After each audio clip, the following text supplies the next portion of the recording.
Hello, students. Today we will start a new topic, buffers.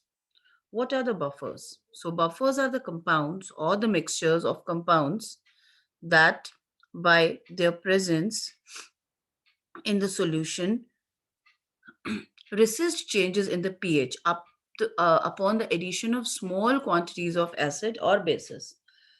We know that hydrogen ion concentration of water changes quite significantly. If we add few drops of acid or a base, it changes the pH of the solution. So quite often in industrial processes or chemical processes and in the biological processes, sometimes it is necessary to have a solution whose pH value does not alter on addition of small amount of strong acids or bases. Many body fluids such as blood or urine have definite pH values, and changes in its pH value indicate malfunctioning of the body. The control of pH is also very essential and important in many chemical and biological processes. Many medical and cosmetic formulation need a definite pH for their formulation and use. So, in other words, what we can say that the solution, there are some solutions which maintain a fairly constant pH value.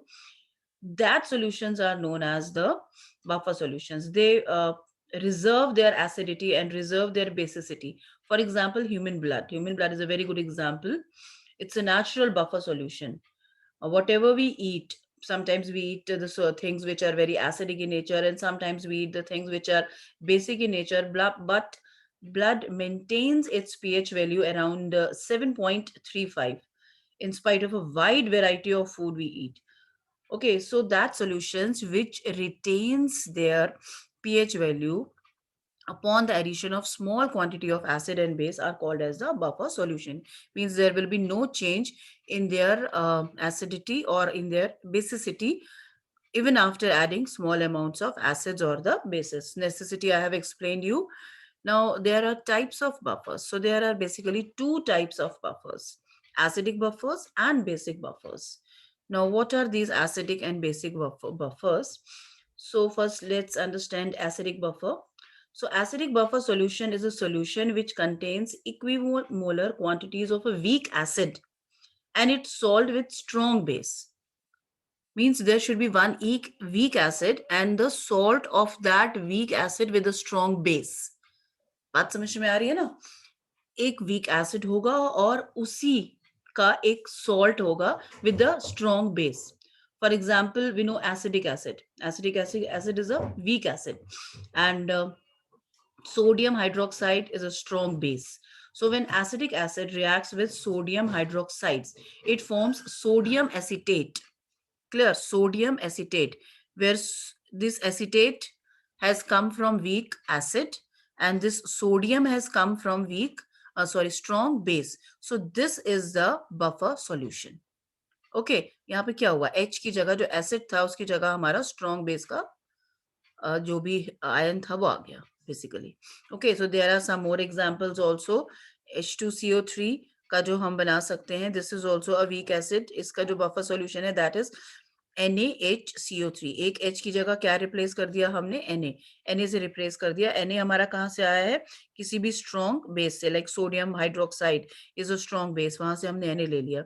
यहाँ पर भी sodium hydroxide is a strong base, वहां से Na आ गया और एक hydrogen उसकी जगह यहाँ से रिप्लेस हो गया. And this is the buffer solution of this weak acid. These all are the weak acids and these all are their buffer solutions. See, there are so many other examples also, like HCN. HCN is a weak acid, we all know. ठीक है, इसका जो salt बनेगा in place of H, we can replace it by sodium. So NaCN, that is the buffer solution. इसका salt हो गया वो. H2CO3, I have explained you. In place of Na, there can be K also. There can be means potassium also, because sodium hydroxide, potassium hydroxide, calcium hydroxide, magnesium hydroxide. Basically, the oxides and hydroxides of group 1 and 2 are the strong bases. तो किसी से भी hydrogen acid के hydrogen ion को अगर हम replace कर देंगे तो जो सॉल्ट बनेगा that is the buffer solution, that is the acidic buffer solution. ठीक है, एसिडिक बफर हो जाएगा वो. हमें क्या करना है, अगर किसी का भी बफर बनाना है, लेट्स अंडरस्टैंड वंस अगेन, आपने कोई भी वीक एसिड ले लिया और उस वीक एसिड का जो हाइड्रोजन आयन है उसे आपको रिप्लेस कर देना है किससे, किसी भी स्ट्रॉन्ग बेस के आयन से। ठीक है, स्ट्रॉन्ग बेस में क्या क्या होगा, एक तो there will be one metal and there will be one hydroxide, तो ऑब्वियसली हाइड्रोक्साइड से तो आप रिप्लेस करेंगे नहीं, उसके आयन से रिप्लेस कर देंगे। Means there can be sodium salt, there can be potassium salt, there can be calcium salt, there can be magnesium salt. ठीक है, इस तरीके से हमारे पास ये सब आ जाएंगे। Now the basic buffers, the basic buffer means the basic buffer solution contains equimolar quantities of weak base and a salt with a strong acid। इसमें हमारे पास क्या हो जाएगा, उल्टा हो जाएगा कि वीक, हमारा बेस अगर वीक है तो उसी का सॉल्ट हमें लेना है किसके साथ, स्ट्रॉन्ग एसिड के साथ। For example ammonium hydroxide and ammonium chloride. ठीक है, सोल्यूशन कंटे इन दोनों का जो हो जाएगा, अमोनियम हाइड्रोक्साइड क्या है हमारा, यहाँ पर अमोनियम इज वीक है ना, इसका जो सॉल्ट बन रहा है, हमारा बफर बन रहा है, that is ammonium chloride. Ammonium chloride में अमोनियम जो है ये यहाँ से आ गया हमारे पास, कहाँ से, वीक बेस से, और इसके साथ स्ट्रॉन्ग एसिड आ गया। स्ट्रॉन्ग एसिड से HCl, हम HCl से क्लोरीन ले लिया, तो यहाँ पर OH को रिप्लेस कर दिया हमने एसिड का, जो भी एसिड में एक तो हाइड्रोजन होगा, दूसरा जो भी आयन होगा उससे रिप्लेस कर दिया। समझ रहे हो? ठीक है, Cl, यहाँ पर देखो ये Na CO3 होगा या कोई भी सॉल्ट हो सकता है, CaCO3 होगा, सपोज कैल्शियम कार्बोनेट होगा। ठीक, उससे हमने यहाँ पर रिप्लेस कर दिया इसको। अमोनियम, तो ये अमोनियम है, सही है, these all are the weak basis.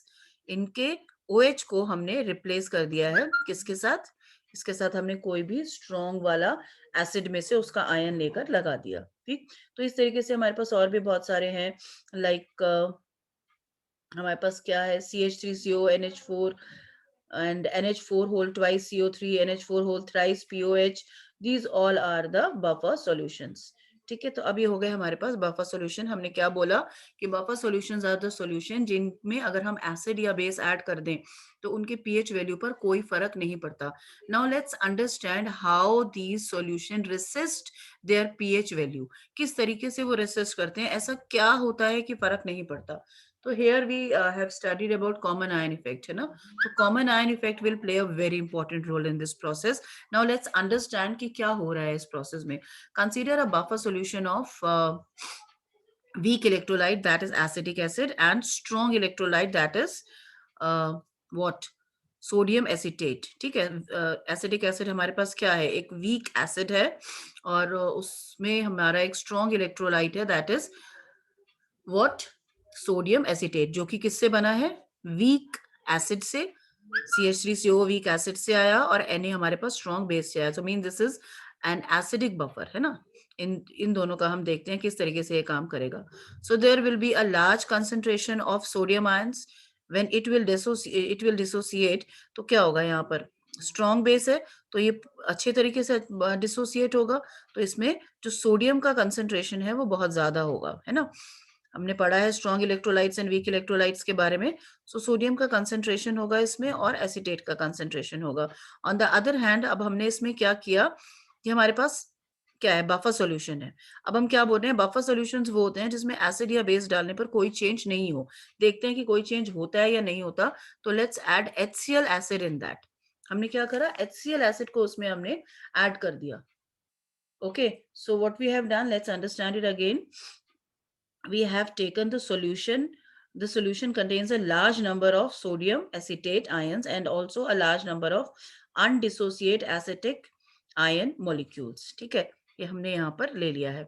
Large number of sodium यहाँ पर डिसोसिएट हो रहा है, और दूसरी तरफ हमारे पास क्या है, एसिटिक एसिड है, उसमें तो डिसोसिएशन बहुत कम होगा क्योंकि वो क्या है, हमारा वीक है, बहुत ज्यादा वीक एसिड है, तो उसमें जब डिसोसिएशन कम होगा तो हम किसके एसिटेट आयन को कंसीडर करेंगे, इस वाले के, क्योंकि ये स्ट्रॉन्ग इलेक्ट्रोलाइट है।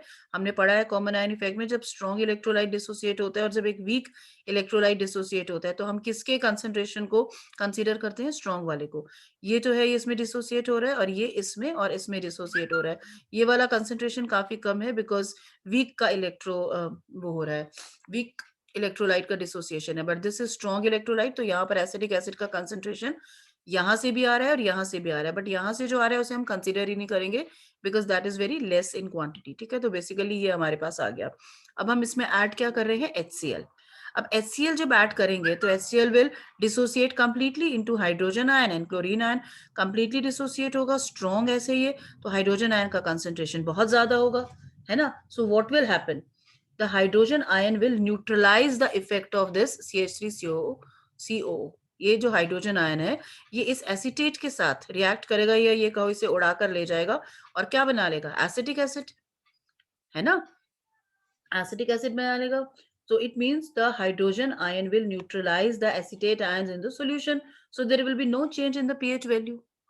क्योंकि pH वैल्यू में चेंज किसकी वजह से आना चाहिए था, pH में या तो हाइड्रोजन आयन की कंसंट्रेशन अगर बढ़ती तो सॉल्यूशन एसिडिक हो जाता नेचर में, मगर एसिड मिलाने पर हुआ क्या कि हाइड्रोजन आयन बने तो बहुत सारे काफी सारे सॉल्यूशन में आए, बट वो सारे के सारे ये जो एसिटेट आयन था उसके साथ रिएक्शन करके उन्होंने क्या बना लिया, एसिटिक एसिड बना लिया। ठीक है, तो एसिटिक एसिड जब बन गया तो क्या होगा, कॉमन आयन इफेक्ट की वजह से एसिटिक आयन की कंसंट्रेशन सॉल्यूशन में ज्यादा हो जाएगी, तो वो भी हमारा फर्दर डिसोसिएट नहीं होगा, तो सॉल्यूशन में से हाइड्रोजन आयन कम हो गए। कम क्यों हो गए, क्योंकि उन्होंने एसिटेट के साथ रिएक्शन करके एसिटिक एसिड बना लिया। तो सॉल्यूशन का जो पीएच है उस पर कोई फर्क ही नहीं पड़ा। हालांकि स्ट्रॉन्ग एसिड मिलाने से एसिडिक नेचर बढ़नी चाहिए थी, लेकिन एसिडिक नेचर तो बढ़ती इस हाइड्रोजन आयन से, बट हाइड्रोजन आयन सारे के सारे एसिटेट आयन को न्यूट्रलाइज करने में यूज हो गए, इसलिए इसकी कंसंट्रेशन पर कोई फर्क नहीं पड़ा। Now on the other hand if we add base, some base in that, ये तो हो गया इसी का सारा हमारा clarification. Now if we add some base in that, अगर आप इसी में ये जो हमारा सॉल्यूशन है, ये जो हमारा बफर है, अगर इसमें अगर हम कोई स्ट्रॉन्ग बेस ऐड कर सकते देते हैं, means if on the other hand if we add few drops of ammonium hydroxide in this buffer solution, so what will happen, ammonium hydroxide will give us OH ions, sodium ion and OH ion. Okay, these OH ion will combine this hydrogen and will form water.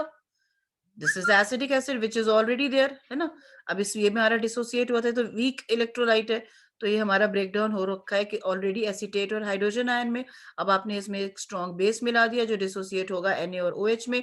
अब इस OH की वजह से solution का basic nature बढ़ना चाहिए था, but ये OH कहाँ कंज्यूम हो गया, वो इस हाइड्रोजन के साथ कंज्यूम हो गया, इसके साथ मिलकर उसने क्या कर लिया, वाटर बना लिया। So the OH ion will combine with hydrogen ion present in the buffer solution to form unionized water molecule, and this would result in the greater ionization of acetic acid, है ना। यहाँ पर अब क्या हो गया, हाइड्रोजन आयन की concentration कम हो गई क्योंकि वो वाटर बनाने में कंज्यूम हो गया OH के साथ।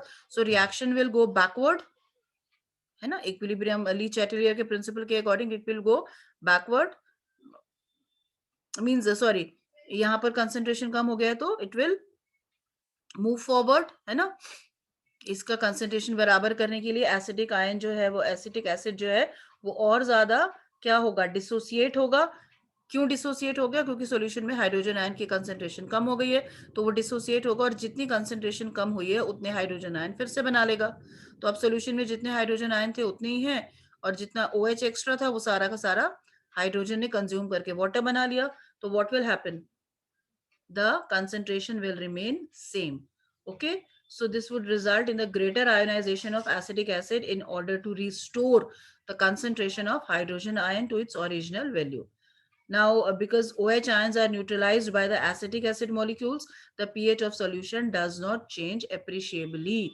So it will reserve the acidity of the solution is due to the undissociated acetic acid molecules, and reserve the basicity because of dissociation of this. Clear बात समझ में आई आपको, जब हमने एसिड मिलाया था तो एसिड के हाइड्रोजन आयन ने एसिटेट आयन से रिएक्शन करके एसिटिक एसिड बना लिया था।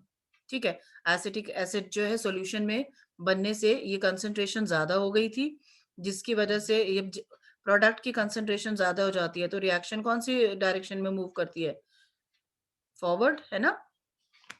तो फॉरवर्ड डायरेक्शन में मूव करेगी। अब इसमें क्या हो रहा है, इसमें उल्टा हो रहा है।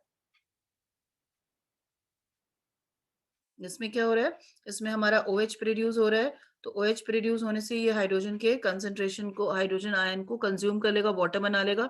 हाइड्रोजन आयन की कंसंट्रेशन कम हो जाएगी, जिसकी वजह से जो रिएक्शन है वो फॉरवर्ड डायरेक्शन में जाएगी, है ना, एसिडिक आयन ज्यादा प्रोड्यूस होने से नहीं जाएगी, इस हाइड्रोजन आयन की कंसेंट्रेशन कम होने से ये फॉरवर्ड डायरेक्शन में जाना शुरू करेगी। पिछले वाले में रिएक्शन आगे बढ़ेगी ही नहीं, और इसमें आगे बढ़ के हाइड्रोजन आयन जो है उसकी कंसेंट्रेशन बराबर हो जाएगी।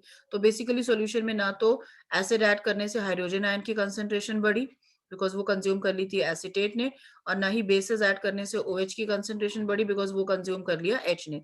तो यहाँ पर कॉमन आयन ने बहुत ही इंपॉर्टेंट रोल हमारा प्ले किया, जिसकी वजह से सॉल्यूशन के जो एसिडिक नेचर है या जो बफर या जो उसकी बेसिक नेचर है उस पर कोई फर्क नहीं पड़ा। ठीक है, I think it's clear to you now कि जब हम क्या करेंगे, जब हम उसमें एसिड ऐड करेंगे तो एसिड में क्या होता है, बेसिकली हमारे पास हाइड्रोजन आयन। तो हाइड्रोजन आयन क्या करेगा, हाइड्रोजन आयन एसीटेट को कंज्यूम कर लेगा और क्या बना देगा, एसिटिक एसिड। एसिटिक एसिड बन जाने से सॉल्यूशन में एसिटिक एसिड की क्वांटिटी जो है वो ज्यादा हो जाएगी, है ना। तो एसिटिक एसिड की क्वांटिटी ज्यादा होने की वजह से क्या होगा कि प्रोसेस जो है हमारी that will become constant, because due to the common ion effect acetic acid cannot dissociate back. ठीक है, on the other hand, on the addition of bases, the OH ion will consume hydrogen ion and will form water, so the dissociation of acetic acid will take place so as to restore the concentration of hydrogen ion. Okay, so this is the reason कि क्यों हमारा जो buffer solutions हैं उसमें acid या base add करने से कोई फर्क नहीं पड़ता।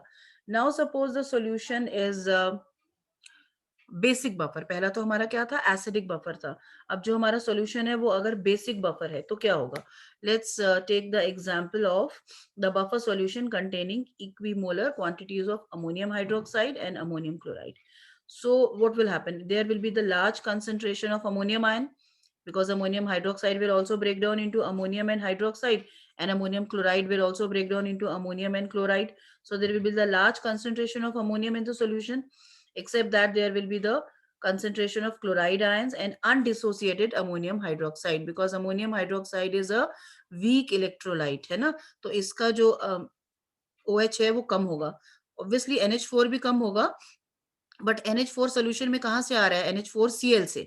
NH4Cl is a strong electrolyte, वो बहुत अच्छे से डिसोसिएट होगा, तो वो क्या करेगा, अमोनियम देगा और क्लोराइड देगा। तो अमोनियम का कंसेंट्रेशन हम NH4Cl वाला कंसीडर कर लेंगे, ये तो काफी कम है, लेकिन अमोनियम क्लोराइड से काफी मिल रहा है, तो सोल्यूशन में अमोनियम क्लोराइड से भी अमोनियम आ रहा है और अमोनियम हाइड्रोक्साइड से भी आ रहा है, तो सोल्यूशन में अमोनियम काफी ज्यादा रहेगा। On the other hand because it is strong, तो क्लोराइड भी काफी होगा सॉल्यूशन में, तो ये दोनों बहुत होंगे। और अमोनियम हाइड्रोक्साइड जो है ये तो वीक इलेक्ट्रोलाइट है, तो ये बहुत कम क्वांटिटी में, या इसे कह लो आप कि अनडिसोसिएटेड अमोनियम हाइड्रोक्साइड पड़ा रहेगा।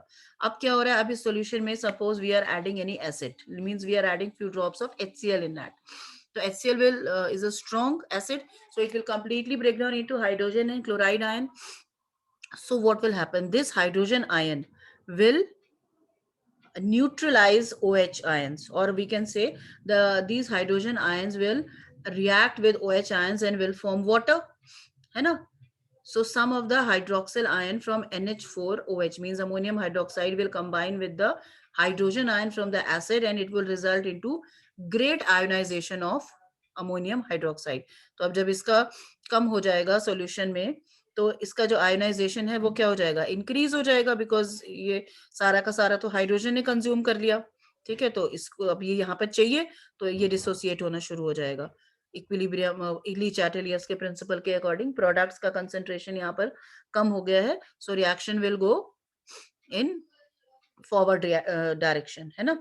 तो अब क्या होगा कि HCl की वजह से, HCl ऐड करने की वजह से सॉल्यूशन को नेचर में बेसिक हो जाना चाहिए था, बट क्योंकि जितने भी HCl के हाइड्रोजन आयन थे वो इस OH ने कंज्यूम करके वाटर बना लिया, तो इसलिए the acidity of solution will get reserve, मतलब वो नहीं हो पाएगा, एसिडिक नेचर नहीं हो पाएगा उसका।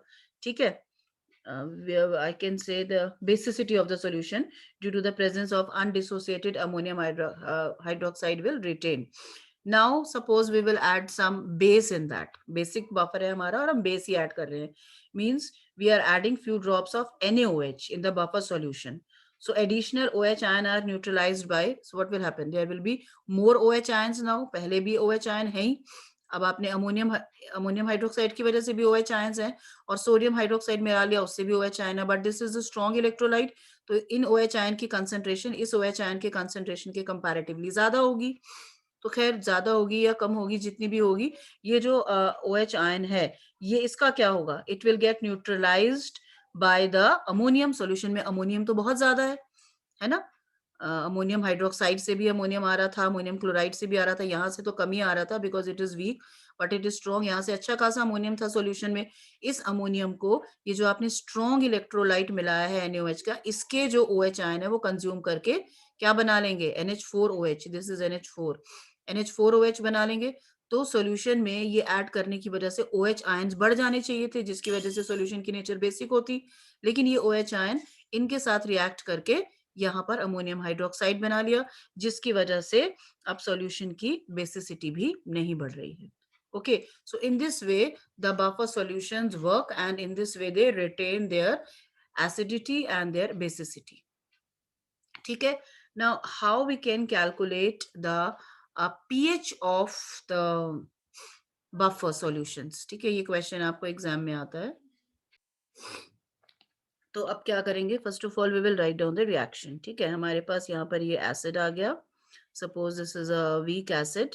ठीक है, it is dissociating into the ions, breaking down into ions. कम होगा या ज्यादा होगा, ब्रेक डाउन तो होगा ही। या जो भी हमारे पास यहाँ बफर सॉल्यूशन है, सपोज ये जो है हमारा, दिस इज एसिडिक एसिड। ठीक है, ये ब्रेक डाउन होगा एसीटेट में और हाइड्रोजन आयन में। दूसरी तरफ हमारे पास, अब अगर हम क्या करें, इसका हमें निकालना है कांस्टेंट, है ना, इक्विलिब्रियम कांस्टेंट निकालना है। तो that will be what, Ka। Acid का इक्विलिब्रियम कांस्टेंट कैसे निकालते हो आप, Ka the concentration of products upon the concentration of reactants. इसी तरीके से निकाला जाता है, but we have to calculate the pH। तो pH के लिए हमें क्या चाहिए, हाइड्रोनियम या फिर हाइड्रोजन आयन की concentration. So if we want to calculate the hydrogen ion concentration, so this will become formula, H will come here, Ka will come here, and in this way this will become formula, है ना। Now the weak acid will dissociate very less. Weak acid का जो dissociation होगा वो बहुत ही ज्यादा कम होगा। तो कम होने की वजह से क्या होता है कि कॉमन आयन इफेक्ट की वजह से जो उसके हमारे पास which provides A minus ion, as a result the equilibrium constant, इसको देखो, मैं इसको आपको यहाँ पर एक्सप्लेन करती हूँ। सपोज देखो हमारे पास क्या है, CH3COH मैंने आपको एग्जांपल दिया, वो डिसोसिएट हो रहा है CH3CO एंड H प्लस में। ठीक, अब अगर आपको उसका इक्विलिब्रियम कांस्टेंट निकालना है, that is Ka। So Ka का फॉर्मूला क्या होगा, Ka will be equal to the concentration of acetate ions multiplication by the concentration of H plus ions divided by the concentration of acidic ion. अब जो acidic acid, अब जो acidic acid है वो क्या होगा, उसकी वो बहुत वीक इलेक्ट्रोलाइट है, तो उसकी जो इनिशियल कंसंट्रेशन है वही उसकी फाइनल कंसंट्रेशन होगी अप्रोक्स, क्योंकि वो कुछ खास डिसोसिएट तो हो नहीं रहा है, बहुत कम डिसोसिएशन है उसका, है ना। उसी में अब अगर हमने मिला दिया है एक बफर सॉल्यूशन, बफर है उसके अंदर क्या, सोडियम एसीटेट CH3CONA, वो डिसोसिएट होगा एसीटेट में और सोडियम में, वो अच्छा खासा डिसोसिएट होगा। उसकी वजह से सॉल्यूशन में एसीटेट आयन का कंसंट्रेशन ज्यादा होगा, और हम एसीटेट आयन का कंसंट्रेशन कौन सा कंसीडर करेंगे, जो सोडियम एसीटेट से आया है, ना कि जो एसिटिक एसिड से आया है। और उसमें साथ साथ क्या होगा हमारे पास, सोडियम। तो it means Ka is equal to CH3COO का कंसंट्रेशन, वो हम कहाँ से लेंगे, सोडियम एसीटेट का जो कंसंट्रेशन होगा। और H प्लस का कंसंट्रेशन कहाँ से आएगा, एसिटिक एसिड के कंसंट्रेशन से, अपॉन एसिडिक एसिड का कंसंट्रेशन, जो कि हमारा ना के बराबर है, उसे अगर हम चाहें तो इग्नोर भी कर सकते हैं। तो H प्लस का जो कंसंट्रेशन है that will be equal to Ka, acid का कंसंट्रेशन अपॉन सॉल्ट का कंसंट्रेशन, है ना। एसिड का कंसंट्रेशन कौन सा है, ये हमारा H प्लस का कंसंट्रेशन, है ना। और अपॉन हमारे पास क्या आ गया, सॉल्ट, जो हमारा सॉल्ट था कौन सा, सोडियम एसीटेट, उसका कंसंट्रेशन ले लेंगे नीचे, और ऊपर ले लेंगे हम एसिडिक एसिड का concentration, that is equal to this. So this is the formula, ये हमारे पास आ गया इसका। अब अगर हमें लॉग निकालना है तो we will take log of both the sides, so it will become log H plus equal log Ka plus log of acid upon log of salt. आपको बताया था लॉग में अगर डिवीजन होता है तो वो क्या हो जाता है, क्या हो जाता है, वो सब्ट्रैक्ट हो जाता है ना। तो इस तरीके से हमने इसको मेंशन कर दिया, लॉग के H plus minus log K A minus log of acid upon log of K. अभी इन्होंने इसको नहीं किया माइनस, अभी इसी तरीके से लिखा हुआ रहने दिया, log P H minus log of H plus is equal to pH. PH का फॉर्मूला यही तो हमने निकाला था, तो यहाँ पर हम इसकी जगह पीएच लिख सकते हैं, है ना। And minus log K A is equal to P के। माइनस लॉग का मतलब ही क्या होता है, पावर यानी पी, है ना, या पोटेंजे मैंने बताया था आपको, तो इस तरीके से आप लिख सकते हैं। सो पीएच इज, इसकी जगह आपने पीएच लिख दिया इस इक्वेशन में, दिस इज पीएच। इसकी जगह आपने पी के लिख दिया, this is this, minus log of acid upon minus log of salt. या फिर आप इसको कैसे लिख सकते हो, pH is equal to P K A plus log of salt upon acid. ठीक है, तो ये this is called as Henderson Hasselbalch equation. इसकी हेल्प से we can calculate the pH values of buffer solution if the concentration of acid as well as that of salt are known. अगर हमारे पास acid के concentration और salt का concentration है, तो इसकी हेल्प से हम अपने बफर सॉल्यूशन का पीएच निकाल सकते हैं। ठीक है, इसी तरीके से बेसिक के लिए भी हम फॉर्मूला डिराइव कर लेंगे। यही सेम वे होगा हमारा, जिस तरीके से हमने एसिड का निकाला। पहले हम इक्वेशन लिख लेंगे, इक्वेशन के अकॉर्डिंग हमने क्या बोला, Kb will be equal to the concentration of products upon the concentration of reactants. ठीक है, तो OH का कंसंट्रेशन निकालना है अगर, तो OH को यहाँ ले आएंगे, this will become like this. Clear. अब OH is equal to Kb of base upon salt, दोनों साइड का लॉग लेंगे। सेम इसी तरीके से इसका हमारे पास क्या फॉर्मूला आया जाएगा, POH is equivalent to PKB plus log of salt upon log of base. So these are the two formulas with the help of which we can calculate the pH of acidic buffers and pH of basic buffers. क्या क्या formulas आ गए हमारे पास, POH is equivalent to PKB plus log the concentration of salt upon concentration of base. और अगर हमें pH निकालना है तो that is, अगर हमारे पास सपोज पीओएच भी हमने निकाल लिया and we have to calculate pH, तो आप क्या करो, 14 में से माइनस कर दो पीओएच की वैल्यू, दोनों में से कोई भी एक चीज निकाल कर, या पीएच पहले निकाल लो और पीओएच अगर आपको कैलकुलेट करना है तो 14 में से माइनस कर दो। या फिर पीएच के लिए हमने फॉर्मूला डिराइव किया ही है, that is what, pH is equal to pKa. PKb की जगह क्या हो जाएगा, pKa plus log concentration of base upon concentration of acid. ठीक है ना, कंसेंट्रेशन ऑफ कॉन्जुगेट बेस कह सकते हो आप उसे, सॉल्ट कह सकते हो, अपॉन कंसेंट्रेशन ऑफ एसिड। इसका रिवर्स हो जाता है, अपोजिट हो जाता है, उल्टा हो जाता है, rest it will remain same. So these two formulas you people have to use, and with the help of that you can calculate the buffers, that pH। एक pH निकालो तो pOH के लिए आप as I told you 14 में से subtract कर सकते हो, किसी भी तरीके से आप कर सकते हो। Now this is one of the examples, let's see this। Calculate the pH of the buffer solution containing 0.3 moles per liter of acetic acid. Acetic acid is a acid, weak acid, and 0.1 moles per liter of sodium acetate. Sodium acetate, this is a 0.1 is the concentration of salt and 0.03 is the concentration of acid. ठीक है, and pKa is given to you, and what we have to calculate, pH। pH का formula हमने क्या बोला था acidic buffer के लिए, pKa plus log concentration of salt upon concentration of acid। pK is given to you 4.57, concentration of salt is given to you 0.1, concentration of acid is given to you 0.03, put all the values, calculate। So the pH of the buffer solution containing 0.3 m of acetic acid and 0.1 m of sodium acetate is 5.09. Okay, there is one more example. Calculate the pH of buffer solution containing 0.05 mole per liter of formic acid. Okay, again a weak acid, and 0.10 mole per liter of sodium formate. Okay, now this is a buffer solution, है ना। देखो weak acid है ये, weak acid को हमने एक strong base sodium hydroxide से replace कर दिया, तो this is a buffer solution. Ka for the formic acid is given to us, concentration of acid is given to us, concentration of salt is given to us, the value of Ka is given to us। We will put all these things in the formula। ठीक है, 3.75 कहाँ से आया हमारे पास, this will come from here. Ka given है ना हमें, तो we have to calculate pKa, means pKa means power means log, so pK is equivalent to minus log of Ka। तो ये जो आपको 1.8 into 10 to the power minus 4 दिया था, इसका log निकाल लेंगे। कैसे निकालेंगे, 4 जो है वो आगे आ जाएगा इसमें, 10 to the power 4 है ना, 4 log 10, log 10 की वैल्यू कितनी होती है 1, log 1.8 की वैल्यू हम देख लेंगे कितनी आ रही है, दैट इज 0.2 0.25 आ रही है, you can see on the table, आपको टेबल पे देखना सिखा रखा है ऑलरेडी मैंने। एंड देन 4 के साथ उसको कैलकुलेट करेंगे। 4 कहाँ से आया, ये -4 आगे आ गया था, है ना? और जब मल्टीप्लिकेशन होता है तो हम ऐड करते हैं, तो ये ऐड हो रहा है, सो इट विल बिकम 3.75। ये वैल्यू हमने यहाँ रख दी। Concentration of salt is given to us which is what, 0.10, है ना? सोडियम फॉर्मेट का दिया हुआ है। और फॉर्मिक एसिड का कितना दिया हुआ है, 0.25। This is the concentration of acid, को कैलकुलेट करेंगे। So in this way the answer will come to us. Clear? So these are some of the questions you people have to practice. Applications of buffer I have already explained you कि कहाँ कहाँ medicines वगैरह में, इन सब चीजों में हमें buffer को मेंटेन करके रखना होता है। ठीक है, तो इस ऐसे हम इसको कर सकते हैं इंजेक्शंस में, और स्पेशली मेडिसिन में, आई प्रिपरेशंस में। These are some of the places where we want the buffer solution, जहां पर एसिड या बेस थोड़ा अमाउंट में ऐड करने से उसके पीएच पे कोई फर्क ना पड़े। सो this is all about the buffer solutions. Okay, do practice for the numericals.